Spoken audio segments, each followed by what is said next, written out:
ಹುಡುಗ ದೊಡ್ಡವನಾದ, ಶಾಲೆ ಕಳಿಸ್ಬೇಕಲ್ಲ. ಈಗಿನ ಹಾಗೇನು ಹುಟ್ಟಿದ ತಕ್ಷಣ ರಿಜಿಸ್ಟ್ರೇಷನ್ ಮಾಡಬೇಕು ಅಂತಿರಲಿಲ್ಲ ಅವಾಗ.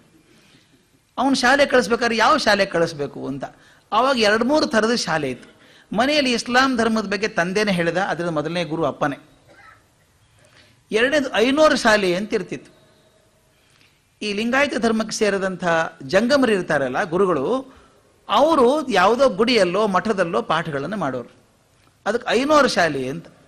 ಅದಕ್ಕೆ ಕರ್ಕೊಂಡು ಹೋಗಿ ಐನೋರು ಶಾಲೆಗೆ ಸೇರಿಸಿದ. ನೋಡಿ, ಅಪ್ಪನ ಮನಸ್ಸು ದೊಡ್ಡದಾಗಿರ್ಬೇಕು ಅಂತ ಹೇಳೋದು ನಾನು. ಮಕ್ಕಳು ಅಪ್ಪ ಕೈ ಹಿಡ್ಕೊಂಡು ನಡೀತಾರೆ, ಅಪ್ಪನ ಕೈ ಹಿಡ್ಕೊಂಡು ನಡೀತಾರೆ. ಅಪ್ಪ ಯಾವ ದಾರಿ ಹೋಗ್ತಾನೋ ಮಕ್ಕಳು ಹಾದಿ ಹೋಗ್ತಾರೆ. ಅಪ್ಪ ನೋಡಿ ಬರೀ ಮನೆಯಲ್ಲಿ ಕೂಡ್ಸ್ಕೊಂಡು ಇಸ್ಲಾಂ ಧರ್ಮದ ಬಗ್ಗೆ ಹೇಳಲಿಲ್ಲ, ಅವನು ಕರ್ಕೊಂಡು ಹೋಗಿ ಐನೋರು ಶಾಲೆಗೆ ಹಾಕಿದ. ಐನೋರು ಶಾಲೆಗೆ ಹಾಕಿದಾಗ ಅಲ್ಲಿ ಏನು ಕಲಿಸ್ತಾ ಇದ್ರು ಅಂತ ಬರೆದಿದ್ದಾರೆ. ಆ ಶಾಲೆಯಲ್ಲಿ ಕಲಿಸೋದು ಲೆಕ್ಕ ಕಲಿಸ್ತಾ ಇದ್ರು, ಓದು ಬರಹ ಕಲಿಸ್ತಾ ಇದ್ರು, ಚಾಮರಸನ ಪ್ರಭುಲಿಂಗ ಲೀಲೆ ಕಲಿಸ್ತಾ ಇದ್ರು, ಶಿವಪುರಾಣಗಳನ್ನು ಕಲಿಸ್ತಾ ಇದ್ರು, ರಾಘವಾಂಕ ಹರಿಹರನ ರಗಳೆಗಳನ್ನು ಕಲಿಸ್ತಾ ಇದ್ರು, ಇಂಥದ್ದೆಲ್ಲ ಕಲಿಸ್ತಾ ಇದ್ರು. ಅದನ್ನೆಲ್ಲ ಚೆನ್ನಾಗಿ ಕಲ್ಕೊಂಡ ಹುಡುಗ. ಆ ಶಾಲೆಯ ಮುಖ್ಯಸ್ಥರಾಗಿದ್ದವರು ಹಿರೇಮಠದ ಸಿದ್ದರಾಮಯ್ಯನವರು ಅಂತ. ಸಿದ್ದರಾಮಯ್ಯನವರು ಈ ಹುಡುಗನ ಚಾಣಾಕ್ಷತನ ನೋಡಿಕೊಂಡು ಬೇಗ ಬೇಗ ಕಲಿತಾನಲ್ಲ ಅಂತ ಹೇಳಿ ಆದಷ್ಟು ಹೆಚ್ಚಿಗೆ ಕಲಿಸಿದ್ರಂತೆ. ಬಾಕಿ ಹುಡುಗರಿಗೆ ಏನು ಕಲಿಸಿದ ಪ್ರಭುರಂಗ ಲೀಲೆ ಅದಕ್ಕಿಂತ ಹೆಚ್ಚಾಗಿ ಅವನಿಗೆ ಬಸವಣ್ಣವ್ರ ವಚನಗಳನ್ನು, ಅಲ್ಲಮಪ್ರಭು ಬಗ್ಗೆ, ಅಕ್ಕ ಮಹಾದೇವಿ ಬಗ್ಗೆ ಚೆನ್ನಾಗಿ ಕಲಿಸ್ಬಿಟ್ರು. ನೋಡಿ, ಮಗು ಬೆಳೀತಾ ಬೆಳೀತಾ ತನ್ನ ಇಸ್ಲಾಂ ಧರ್ಮವನ್ನು ತಿಳ್ಕೊಳ್ಳೋದ್ರ ಜೊತೆಗೆ ವೀರಶೈವ ಪಂಥದ ಎಲ್ಲವನ್ನೂ ತಿಳ್ಕೊಳ್ಳೋಕೆ ಶುರು ಮಾಡಿದ. ಚೆನ್ನಾಗಿ ಪ್ರಬುದ್ಧನಾದ. ಸ್ವಲ್ಪ ಹೋದ ಹಾಗೆ ಅಪ್ಪನಿಗನಿಸ್ತು, ಇನ್ನೊಂದು ಥರದ ಶಾಲೆಯೂ ಇದೆಯಲ್ಲ, ಈಗೂ ಇರೋ ಹಾಗೆ ICSE, CBSE, IB ಇರೋ ಹಾಗೆ ಇನ್ನೊಂದು ಶಾಲೆ ಇತ್ತಲ್ಲಿ. ಅದನ್ನು ವೈದಿಕ ಶಾಲೆ ಅಂತ ಕರೀತಾ ಇದ್ರು. ಆ ವೈದಿಕ ಬ್ರಾಹ್ಮಣರು, ಪುರೋಹಿತರು, ಅವ್ರು ಕೆಲವು ಶಾಲೆ ನಡೆಸ್ತಾ ಇದ್ರು. ಅವರು ಒಂದು ದೇವಸ್ಥಾನದಲ್ಲಿ ಶಾಲೆ ನಡೆಸೋದು. ಆ ಹುಡುಗ ದೊಡ್ಡವನಾದಾಗ, ಸ್ವಲ್ಪ ದೊಡ್ಡವನಾದಾಗ ಮಗನ್ ಕರ್ಕೊಂಡು ಅಪ್ಪ ಆ ಶಾಲೆಗೆ ಹೋಗ್ತಾರೆ. ಆ ಶಾಲೆಯನ್ನು ನಡೆಸೋದು ಯಾರು? ಈ ಕಲ್ಮೇಶ್ವರ ದೇವಾಲಯ ಅಂತ ಒಂದಿದೆ ಶಿಶುನಾಳದಲ್ಲಿ. ಆ ದೇವಾಲಯದಲ್ಲಿ ಕಳಸ ಅಂತ ಒಂದು ಊರು. ಅಲ್ಲಿಂದ ಬಂದಂಥ ಗೋವಿಂದ ಭಟ್ರು ಅಂತ ಒಬ್ಬರು ಬ್ರಾಹ್ಮಣರು, ಪುರೋಹಿತ. ವಿಚಿತ್ರ ಬ್ರಾಹ್ಮಣ ಅವನು.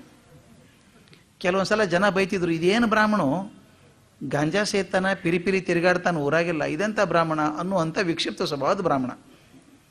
ಆತ ಒಂದು ಕ್ಲಾಸ್ ನಡೆಸ್ತಾ ಇದ್ದ. ಆತ ಇಮಾಮ್ ಸಾಬನ ಕ್ಲಾಸ್ಮೇಟ್, ಫ್ರೆಂಡು, ಅದು ಬಹಳ ದೋಸ್ತ ಆವಾಗಿನ ಕಾಲಕ್ಕೆ. ಆ ಸ್ನೇಹಿತನ ನೋಡೋದಕ್ಕೆ ಈ ಮಗನ್ ಕರ್ಕೊಂಡು ಹೋಗಿದ್ದಾರೆ. ಅದೆಷ್ಟು ಚೆನ್ನಾಗಿದೆ ಘಟನೆ ಅಂತ. ಮಗನ್ ಕರ್ಕೊಂಡು ಐನೋರು ಶಾಲೆಗೆ ಓದ್ತಿದ್ನಲ್ಲ ಹುಡುಗ, ಅವನು ಕರ್ಕೊಂಡು ಆ ಗೋವಿಂದ ಭಟ್ರನ್ನ ಭೇಟಿ ಆಗ್ಲಿಕ್ಕೆ ಹೋದಾಗ ಕಲ್ಪನೆ ಕಣ್ಮುಂದೆ ಬರ್ಬೇಕು ನಿಮಗೆ. ಅದು ಗೋವಿಂದ ಭಟ್ರು ಬಂದು ನೋಡಿದ್ರು, ಇಮಾಮ್ ಸಾಹೇಬನ್ ನೋಡಿದ್ರು, ಪಕ್ಕದಲ್ಲಿ ಹುಡುಗನ್ ನೋಡಿದ್ರು. ಯಾರಿವ ಅಂತ ಕೇಳಿದ್ರು. ನನ್ನ ಮಗ ರೀ, ನಮಸ್ಕಾರ ಮಾಡೋ ಅಂತ ಹೇಳ್ದ. ಮಗ ನಮಸ್ಕಾರ ಮಾಡಿದ. ಮಾಡಿದ ತಕ್ಷಣ ಅವ್ರು ಏನು ಕೇಳಬೇಕು, ಹೆಸರೇನು ಅಂತ ಕೇಳಿದ್ರು. ಶರೀಫಾ ಅಂದ. ಏ ಶರೀಫಾ, ನಿಮ್ಮ ಅಪ್ಪ ಯಾರೋ ಅಂತ ಕೇಳಿದ್ರು. ಸಾಮಾನ್ಯವಾಗಿ ಕೇಳೋ ಕಾರಣ ಇರಲಿಲ್ಲ. ಈ ಕಾರಣ, ಅಪ್ಪ ಪಕ್ಕದಲ್ಲಿ ನಿಂತಿದ್ದಾನೆ, ಅಪ್ಪ ಇವನ ಸ್ನೇಹಿತ ಬೇರೆ. ಆದರೂ ಇವನು ಪರೀಕ್ಷೆ ಮಾಡಬೇಕು ಅಂತ ಕೇಳಿದೇನೋ. ನಿಮ್ಮಪ್ಪ ಯಾರೋ ಅಂತ ಕೇಳಿದ್ರಂತೆ. ಅದು ಹುಡುಗ ಉತ್ತರ ಏನು ಕೊಡಬೇಕು? ಭಾಳ ಚೆನ್ನಾಗಿರೋ ಉತ್ತರ ಕೊಟ್ಟಂತೆ. ಇನ್ಯಾರು ಗುರುಗಳೇ, ನಿಮ್ಮಪ್ಪನೇ ನಮ್ಮಪ್ಪ ಅಂದಂತ. ನಿಮ್ಮಪ್ಪನೇ ನಮ್ಮಪ್ಪ ಅಂದ. ಸುತ್ತಮುತ್ತ ಜನಕ್ಕೆಲ್ಲ ಸಿಟ್ಟು ಬಂತು. ಏನೇನಾರು ಮಾತಾಡ್ತಾನಲ್ರಿ ಇವ ಹುಚ್ಚರಂಗೆ ಅಂತ ಅನ್ಕೊಂಡ್ರು. ಅಪ್ಪನಿಗೂ ಒಂದ್ಸರಿ ಇರಸ್ಮುರುಸ್ ಆಯ್ತು, ಹಿಂಗೆ ಮಾತಾಡ್ತಾನಲ್ಲ ಅಂತ. ಆದರೆ ವೇದಾಂತಿಕ ನೆಲೆಯನ್ನು ತಿಳಿದಂಥ ಗೋವಿಂದ ಭಟ್ರು ಬೆಂತಟ್ಟಿ ಹೇಳಿದ್ರಂತೆ, ಭಲೆ ಹುಡುಗ. ಇಮಾಮಿಗೆ ಹೇಳಿದ್ರಂತೆ, ಇಮಾಮ ಅವನ ಮಾತು ಎಷ್ಟು ಚಂದ ಅದ, ಈ ಭೂಮಿಯೊಳಗೆ ಕಸು ಅದ, ಬೀಜ ನಾಡ್ತದ ಅಂದ್ರು. ಅರ್ಥ ಭಾಳ ಚಂದ.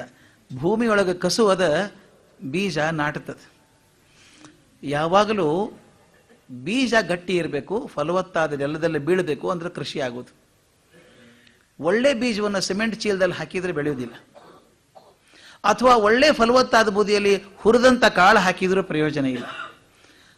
ನೆಲಕ್ಕೆ ಕಸು ಇರಬೇಕು, ಶಕ್ತಿ, ಕಸು ಅಂದ್ರೆ ಶಕ್ತಿ ಇರಬೇಕು. ಆ ನೆಲಕ್ಕೆ ಶಕ್ತಿ ಇರಬೇಕು, ಆ ಬೀಜನೂ ಗಟ್ಟಿ ಇರಬೇಕು. ಅದಕ್ಕೆ ಹೇಳಿದ್ರಂತೆ, ನೆಲಕ್ಕೆ ಕಸು ಅದ, ಬೀಜ ನಾಡ್ತದ. ಈ ಹುಡುಗನ ನನ್ನ ಉಡಿಯೊಳಗೆ ಹಾಕ್ಬಿಡು, ಈ ಹುಡುಗನ ನನ್ನ ಉಡಿಯೊಳಗೆ ಹಾಕ್ಬಿಡು, ಇನ್ಮೇಲೆ ನನ್ನ ಮಗ ಅವ, ಇನ್ಮೇಲೆ ನನ್ನ ಮಗ ಅಂದ್ರಂತ. ಇವರು ಕಾಯ್ತಿದ್ರು, ಅಂಥವ್ರು ಸಿಕ್ಕಾರೆ ಅಂತ. ಆಯ್ತು ನಿಮ್ಮ ಮಗ ಅಂದ್ರು. ಹುಡುಗ ಅಂಟ್ಕೊಂಡ್ಬಿಟ್ಟ ಅವ್ರಿಗೆ. ಮುಂದೆ ಬೆಳೆದದ್ದು ಆ ಗೋವಿಂದ ಭಟ್ರ ಜೊತೆಗೆ ಬೆಳೆದ. ಇದು ಕಣ್ಣು ಮುಂದೆ ಚಿತ್ರ ಕಟ್ಟದಂಗೆ ಆಗ್ತದೆ ಹುಡುಗ ಬೆಳ್ಕೊಂಬಂದದ್ದು ಹಾಗೆ. ಅಲ್ಲಿ ಏನು ಕಲಿತ ಅವನು ಅಂತ.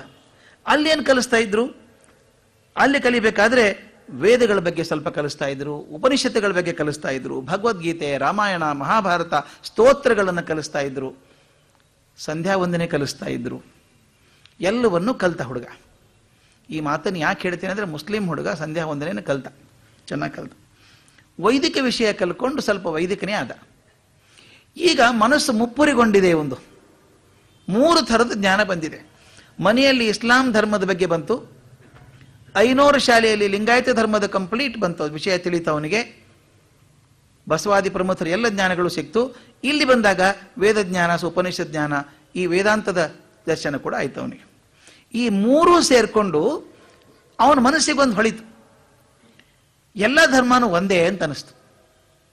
ಬೇರೆ ಬೇರೆ ಭಾಷೆಯಲ್ಲಿ ಬೇರೆ ಬೇರೆ ಮಾತಿನಲ್ಲಿ ಹೇಳ್ತಾರೆ, ಇರೋದೆಲ್ಲ ವಿಷಯ ಒಂದೇ. ಸಂತೋಷ ಆಗುತ್ತೆ. ನಿನ್ನೆ ದಿವಸ ಬನ್ನಂಜೆ ಗೋವಿಂದಾಚಾರ್ಯ ಜೊತೆಗಿದ್ವಿ. ಅವರೊಂದು ಬಹಳ ಚಂದ ಹೇಳಿದರು.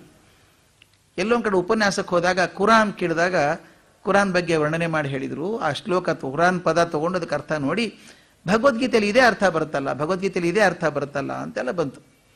ಅವನು ಕಳ್ಸೋಕೆ ಹೋದಗಳು ಕೇಳಿದಂತ, ಹಾಗಾದ್ರೆ ವ್ಯತ್ಯಾಸ ಏನು ಅಂತ ಕೇಳಿದಂತ. 2 ಒಂದೇ ಅಂತೀರಿ, ಮತ್ತೆ ವ್ಯತ್ಯಾಸ ಏನು ಅಂತ.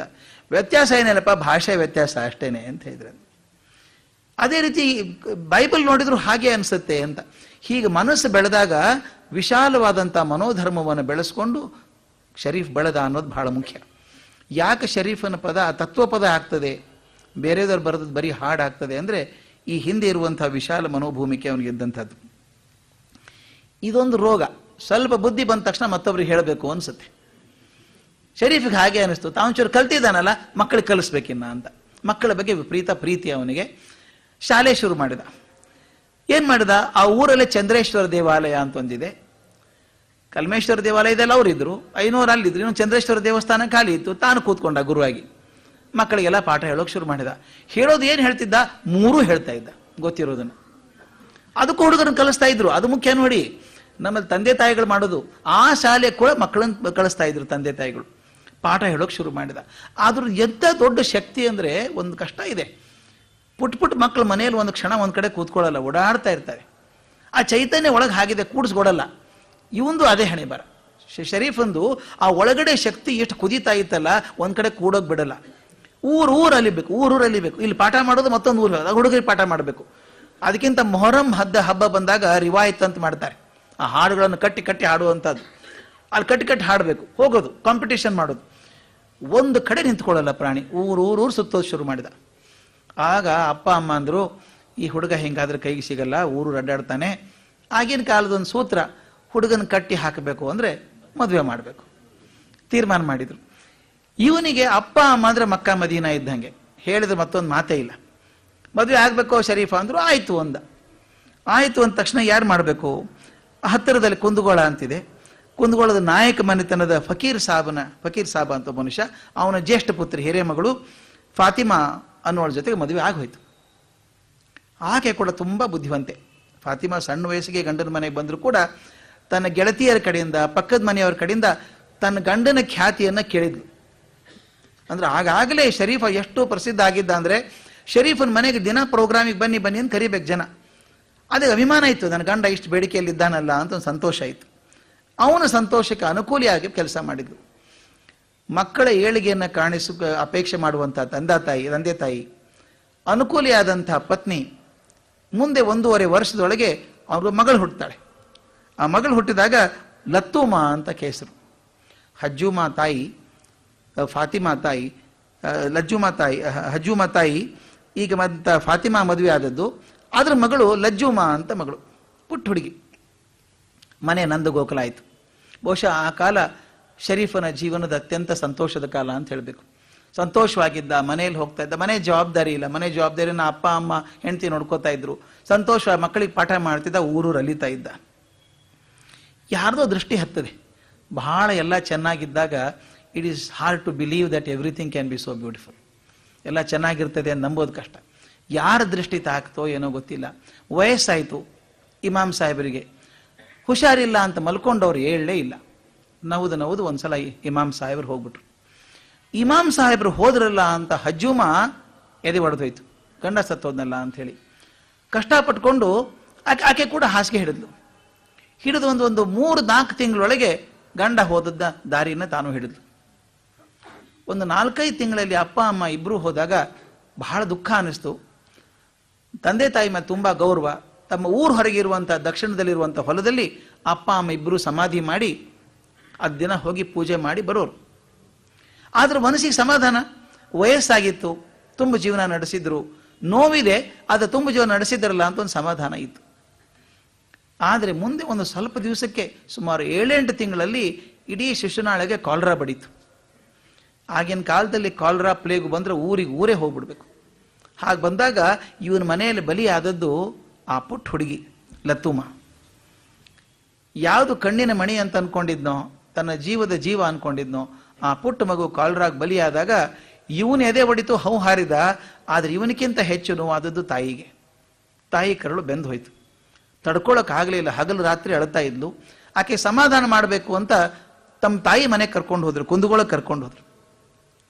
ಕುಂದಗೋಳದಲ್ಲಿದ್ದಾಗ ಆಕೆಗೆ ಬೇರೆ ಇಲ್ಲ. ಆಕೆ ಪಾಪ ಮಗಳು ಚಿನ್ನ ಬಿಟ್ಟರೆ ಕಣ್ಣು ಮುಂದೆ ಬಿಟ್ಟರೆ ಬೇರೆ ಯಾವುದೂ ಆಕಾರ ಬರ್ತಾ ಇಲ್ಲ. ಹತ್ತು ಮುಂದೆ 2 ತಿಂಗಳಿಗೆ ಹೆಂಡತಿನೂ ಸತ್ತು ಹೋದ. ಇದು ಒಂದು ವಿಶಿಷ್ಟವಾದಂಥ ಘಟ್ಟ ಶರೀಫನ್ ಜೀವನದಲ್ಲಿ. ಯಾವುದರಿಂದ ತನ್ನ ಸಂತೋಷವಾಗಿ ಜೀವನ ನಡೀತಾ ಇದೆ ಅನ್ಕೊಂಡಿದ್ನೋ, ಯಾವ ತಂದೆ ತಾಯಿ, ಯಾವ ಹೆಂಡತಿ, ಯಾವ ಮಗಳು ತನಗೆ ಸಂತೋಷ ಕೊಡ್ತಾರೆ ಅಂತ ಭದ್ರವಾಗಿ ನಂಬಿಕೊಂಡು ಜೀವನ ಚೆನ್ನಾಗಿದೆ ಅನ್ಕೊಂಡಿದ್ನೋ, ಅವರೆಲ್ಲರೂ ಒಬ್ಬೊಬ್ಬರಾಗಿ ಮರೆಯಾದ ಮೇಲೆ ಇದೆಲ್ಲ ಕ್ಷಣಕಾಲದ ಭಂಗುರ ಅಂತ ಅನಿಸ್ಬಿಡ್ತು ಅವನಿಗೆ. ಇದ್ಯಾವುದೂ ಶಾಶ್ವತ ಅಲ್ಲ. ಆವಾಗ ಅನ್ಕೊಂಡ, ಇಂಥ ಕ್ಷಣಕಾಲ ಬದುಕುವಂಥ ಜನರು ನಂಬಿಕೊಂಡು ಬದುಕೋದು ಹೇಗೆ ನಾನು? ಯಾವುದೂ ಶಾಶ್ವತವಲ್ಲ ಇದು ಅನ್ಕೊಂಡಾಗ ಒಂದು ಅದ್ಭುತದ ಹಾಡು ಬರಿತಾನೆ. ಸಂಸಾರ ಗೊಡವಿ ಇನ್ಯಾಕೆ, ಇನ್ಯಾರಿಗೆ ಬೇಕೆ ಸಂಸಾರ, ಭವಸಾಗರದಳು ಈಸಲಾರೇನು, ನವಿದು ಯಮಬಾಧೆಗೆ ಸಿಲುಕುವ ಈ ಸಂಸಾರ ಗೊಡವಿ ಇನ್ಯಾಕೆ ಅಂತ. ಈಗ ನೋಡಿ ಎಷ್ಟು ಚೆನ್ನಾಗಿರುತ್ತೆ ಅಂತ. ಜೀವನ ಪಕ್ವಾಗೋದು ಹಾಗೆ. ಮೊದಲು ವಸ್ತುಗಳನ್ನು ಶುದ್ಧ ಮಾಡ್ತೀವಿ, ಆಮೇಲೆ ಬೇಯಿಸ್ತೇವೆ, ಅಂದಾಗೆ ಅಡಿಗೆ ಆಗುವಂಥದ್ದು. ಅವನಿಗೆ ಮನಸ್ಸು ಪರಿಪಾಕ ಆಗಿದೆ. 3 ಧರ್ಮಗಳನ್ನು ಕಲ್ಕೊಂಡಂಥ ಇಸ್ಲಾಂ, ವೀರಶೈವ ಮತ್ತು ವೈದಿಕ ಧರ್ಮವನ್ನು ಕಲ್ತಂಥ ಮನಸ್ಸು ವಿಶಾಲ ಆಗಿದೆ. ಈ ನೋವಿನಲ್ಲಿ ಬೆಂದು ಹೋದಾಗ ಮನಸ್ಸು ಸ್ವಲ್ಪ ಬದಲಾವಣೆ ಆಯಿತು. ಮನಸ್ಸು ಆಧ್ಯಾತ್ಮ ಕಡೆ ಒಲಿಯೋಕೆ ಶುರು ಆಯಿತು. ಆಗ ಮತ್ತೆ ಗೋವಿಂದ ಭಟ್ರ ಕಡೆ ಹೋಗ್ತಾನೆ. ಅದನ್ನು ನೋಡೋಣ ಮೇ ಹೇಗಿದೆ ಅಂತ. ಗೋವಿಂದ ಭಟ್ರ ಕಡೆ ಹೋಗಿ ಹೇಳ್ತಾನೆ, ನಾನು ಬಂದಿದ್ದೀನಿ ಅಂತ. ಬಾರಪ್ಪ, ಕರೆಕ್ಟ್ ಟೈಮ್ ಬಂದಿದ್ದೀ, ಬಾ ನೀನು ನನ್ನ ಜೊತೆ ಕೂತ್ಕೋ, ನಿನಗೀಗ ಮನಸ್ಸು ಸರಿ ಆಯ್ತು ನೋಡು ಅಂದ್ರು ಅವ್ರು. ನಿನ್ನ ನೋವಾಯ್ತು ಅಂತ ಹೇಳಿಲ್ಲ, ಈಗ ಸರಿ ಆಯ್ತು ನಿನಗೆ ಅಂದ್ರು. ಯಾಕಂದ್ರೆ ಇಷ್ಟು ದಿವಸ ನೀನದು ಶಾಶ್ವತ ಅಂತ ತಿಳ್ಕೊಂಡು ಒದ್ದಾಡ್ತಿದ್ದೆಲ್ಲ, ಅದಲ್ಲ, ಶಾಶ್ವತ ಅಲ್ಲ. ಈ ಜೀವನ ಅಂದ್ರೆ ಒಂದು ಸಂತೆ ಇದ್ದ ಹಾಗೆ. ಗುರು ಗೋವಿಂದ ಭಟ್ ಹೇಳ್ತಾರೆ, ಈ ಜೀವನ ಒಂದು ಸಂತೆ ಇದ್ದ ಹಾಗೆ, ಅದು ನಂಬ್ಕೋಬೇಡ, ಬಹಳ ಗಟ್ಟಿಯಾಗಿರೋದಲ್ಲ ಅಂತ ಹೇಳಿದಾಗ ಒಂದು ಬರೆದಂಥ ಅದ್ಭುತವಾದ ಹಾಡು ಬಿದ್ದಿಯ ಬೇ ಮುದುಕಿ ಬಿದ್ದಿಯ